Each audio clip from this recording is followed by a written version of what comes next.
Hello. My bad. I've not made a video in a long time. Couple months, I'd say. Um, Still saying I still struggle with a lot of the stuff that I've been speaking about in these videos. I've even made a couple of videos and haven't got the chance to upload them or feel that they are worthy of uploading. I have to stop looking at my face. I have to look at the camera, but it's hard. It's difficult to look at your face. I look at the camera when you can see your face. Uh, Keep focus. So a lot has happened since last time I've made a video. Like a lot has happened. First things first, my father, well, he's in hospital. Actually, he's been in hospital for a while, for a long while. He's been in hospital for probably, I'd say, 4 months. He's been amputated. They cut off his leg above the knee because of a blocked artery that was in his leg that they couldn't remove, or they couldn't remove. And yeah, kind of difficult about it. It's been, it's not much about processing. It's more so about, I guess, how my how he's dealing with it. I mean, my dad he's like a Terminator in a way because he's resilient, very resilient.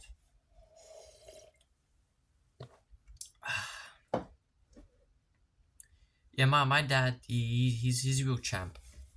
I mean, like, when he, when he first got the news that he was gonna be amputated, he was depressed. He was incredibly sad.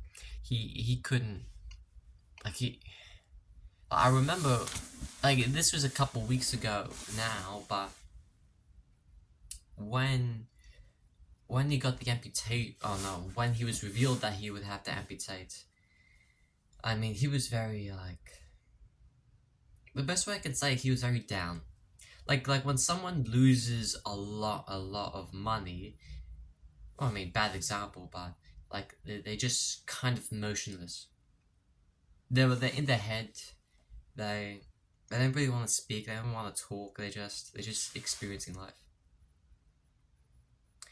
Basically, the word depression sums up what my dad felt. But the sad thing is he got the amputation, which it initially was below the knee, but I think after a week or two, he actually got an infection on his leg, and that caused him to get amputated again. So my dad is actually, he's been amputated twice on the same leg, which is kind of crazy and very sad on him because he had to experience the same pain, the same fear, and I suppose trauma he felt initially. So he had to relive the experience of anticipating his removal. Um, but it's been 10 days, 11 days since his second amputation, and he's doing pretty well about it. I mean, he's progressing a lot. He's healing.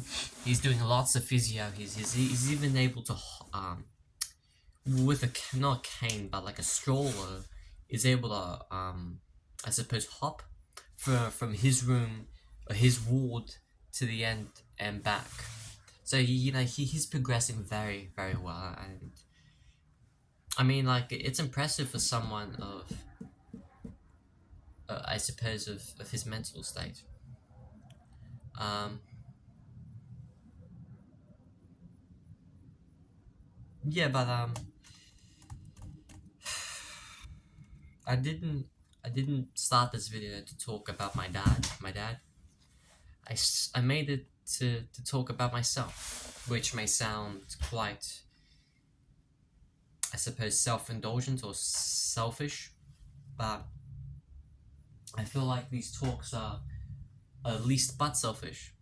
I think the selfish thing for me to do would be not to make a video, or not to write down, or not write things down, or record my experiences, because I feel like right now I'm still struggling. I'm still falling into old habits. I'm still failing. I'm still like failing on my personal pursuit for long-term success. I don't know what I be. I don't know who I'm gonna be when I grow up. I don't know if I'm gonna be homeless, or if I'm gonna be a loser, or if I'm gonna die lonely or unmarried or whatever. I really feel like if I continue the trajectory that I'm doing right now, I can see myself end up in that reality where I don't succeed. And yeah, it's kind of scary. It's really scary. You know, looking at my dad, I'm sure when he was young, he had all the potential in the world. He had everything. He had literally the world on his fingertips. But after years of life choices and bad decisions, and I suppose recklessness, he lost his opportunity to not just find external success, but personal fulfillment and happiness. And now he has to live with the consequences, and live with the hope that either me or my sister will succeed to a point where all his troubles are, I suppose, what's the word, atoned for in a way, or justified. But I really feel that, you know, that's kind of scary. What if I don't succeed? What if I don't make it up to my dad? But even so,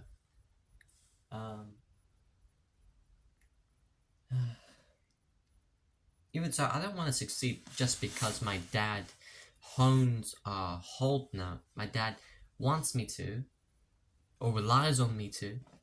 I also want to succeed because I personally want to achieve a lot in my life.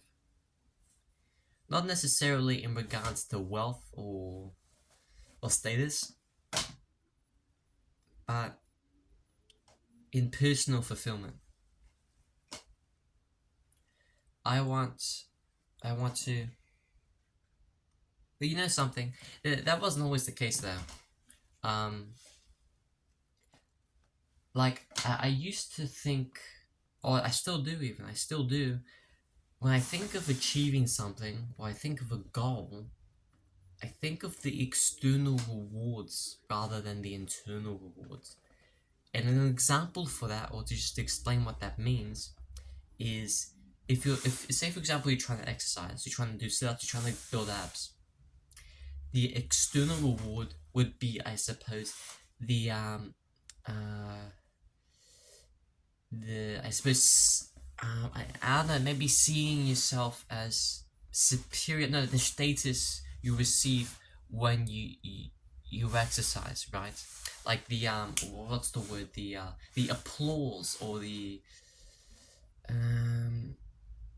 I suppose the external reward would be other people seeing you and saying, wow, he's cool because he exercises, or you know, it's about relying on external factors to make you happy. And an internal reward of exercise could be the resilience you build, or the endurance you're able to accumulate when you're exercising. You know, when you're doing sit-ups, you don't do it for the fact of having other people look at you and applaud you, but to do it not solely, but mostly on the basis that you care about yourself, that you want to improve, to develop yourself as a person, not to develop the thoughts and perspectives of other people about you.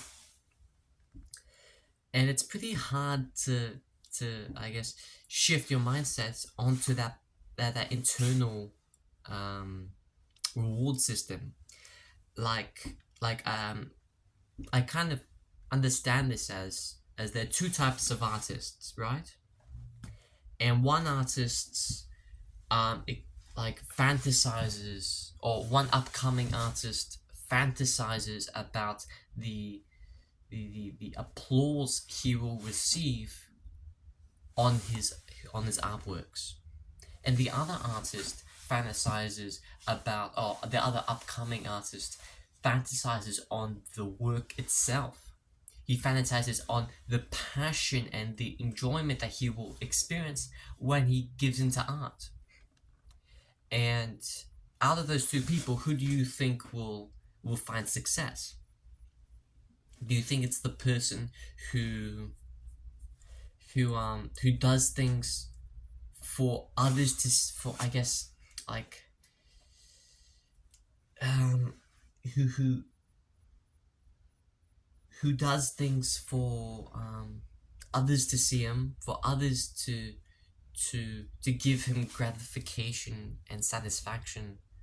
Or is it the person that does it not for other people but for himself, but for himself only, or for stuff that's personal to him? Who out of those two upcoming artists become successful? And I think it's the person who fantasizes about the internal reward.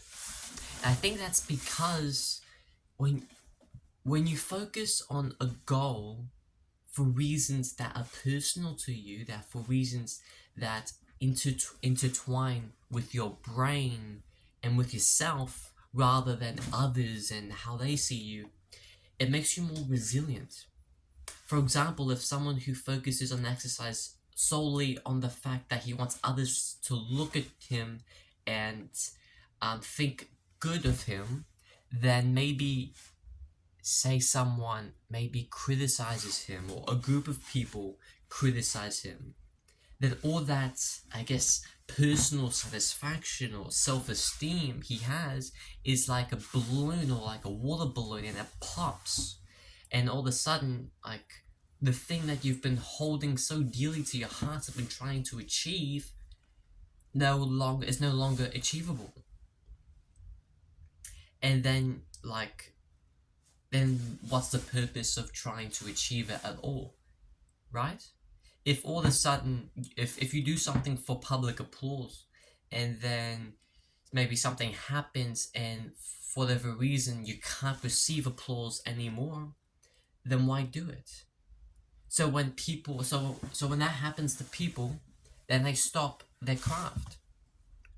Or maybe they think themselves and say, oh, you know what, this isn't worth the applause. This isn't worth, I'm not willing to spend hours and hours and hours of time, or days and weeks and months and years of time on a craft for external satisfaction. I think people who focus on goals more internally, it's harder to focus, because for whatever reason, it's like sugar in a way. External rewards are like sugar. They're more enticing. They're more, I suppose, they're more gratifying. They're faster at rewarding you, because I suppose it's easy to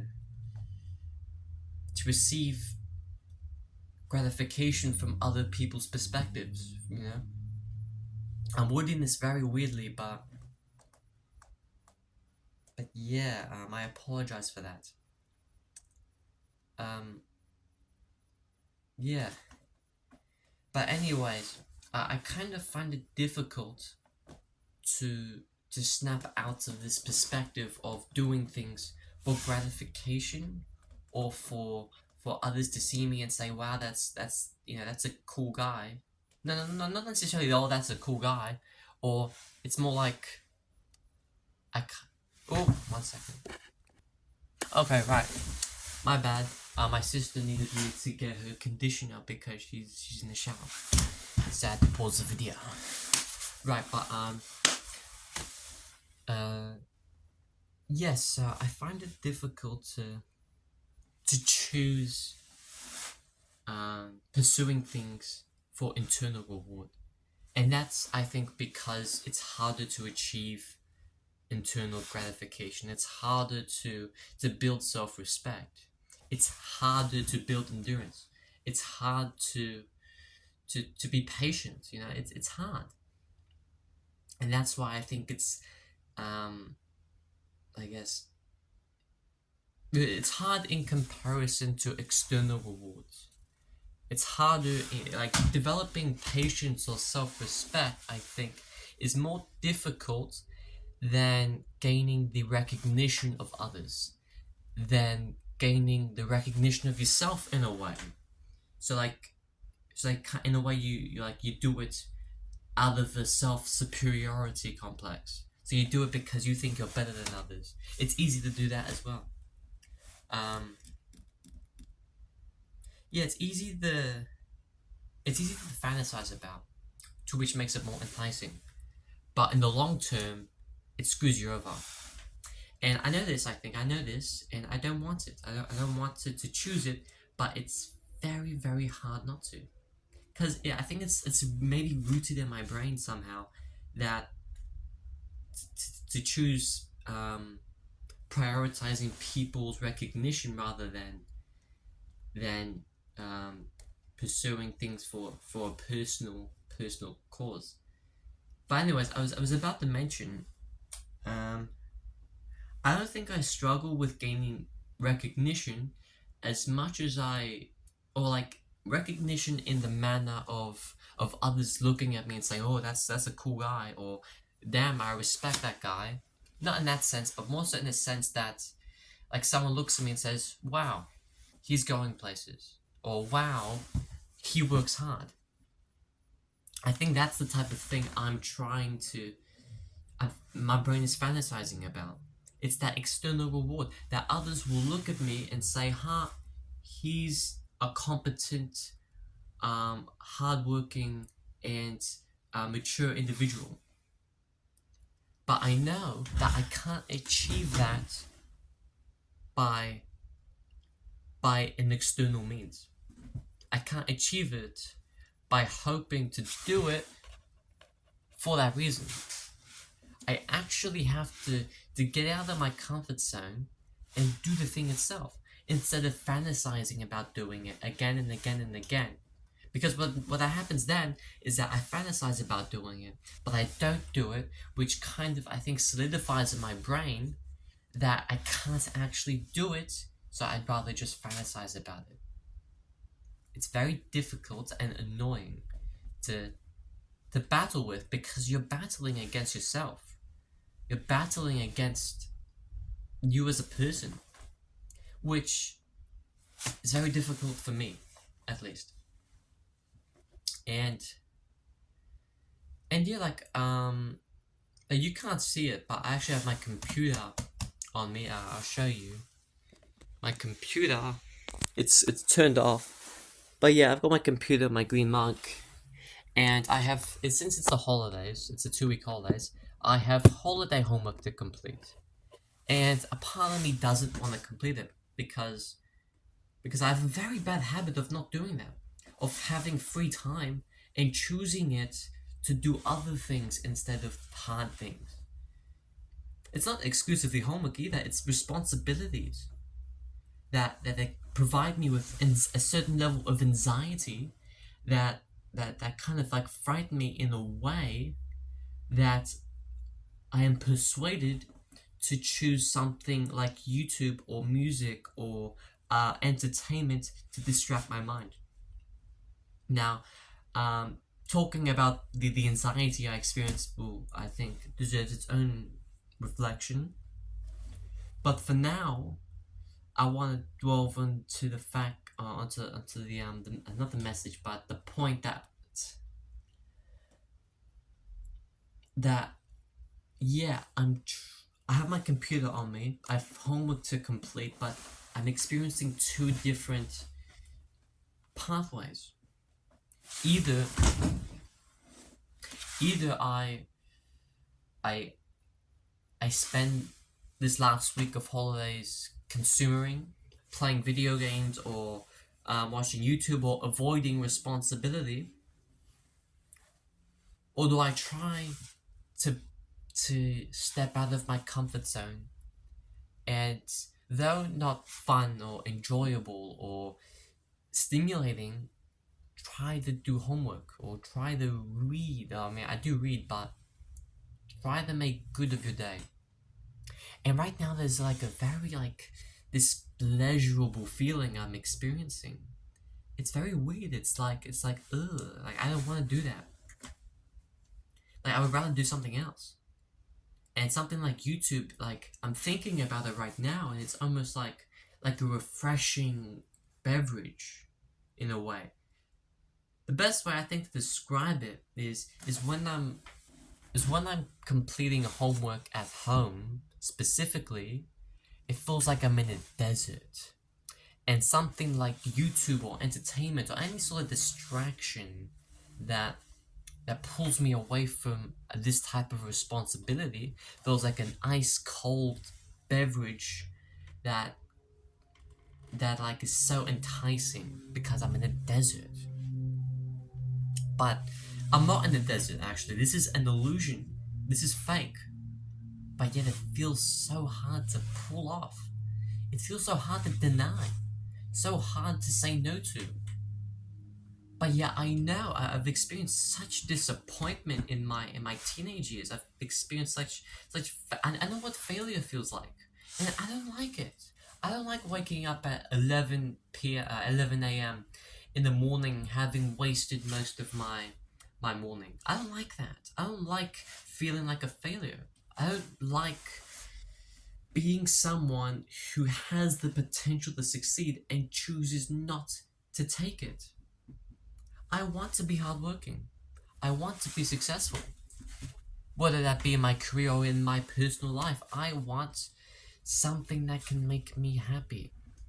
And I know, because I've been watching a lot of YouTube and doing a lot of games and doing all that stuff, and it's not fulfilling. It's a distraction. Yeah, sorry about that. My sister, she's finished with the shower, and she's just she wanted me to get her a towel. I'm gonna finish because I don't want my sister hearing what I'm saying. I don't want to be a failure. I don't want to lose. However, I know that going from 0 to 100 is incredibly difficult. I mean, I'm human. I am a statistic, and 9 times out of 10, I will not be able to fight off this urge to clench my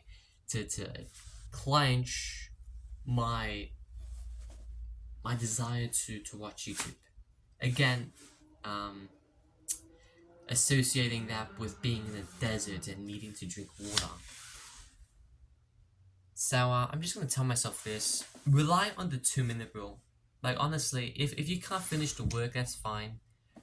But Cody, just try it, maybe for 15 minutes. Just start. You know what it's like. You've spent years and years and years trying to do this. And if you had started just 15 minutes in the beginning, then I'm sure you would be you'd have an incredible work ethic right about now. But you haven't. But that's not a bad thing, because it's a lesson. It's a lesson that you can still do it now. You can still find personal success. I mean, I'm 15. That isn't an excuse for me to waste these years, but it's like I do have time. So don't crap on yourself on being like, I wasted so much time, I might as well waste my entire life. That doesn't make sense. Just because I wasted a few years of my life. Well, not wasted, but misused, or I found dissatisfaction with the past few years of my life. It shouldn't be a reason for me to discard the other 60 or maybe 50 years for going forward. God willing that I actually do live that long.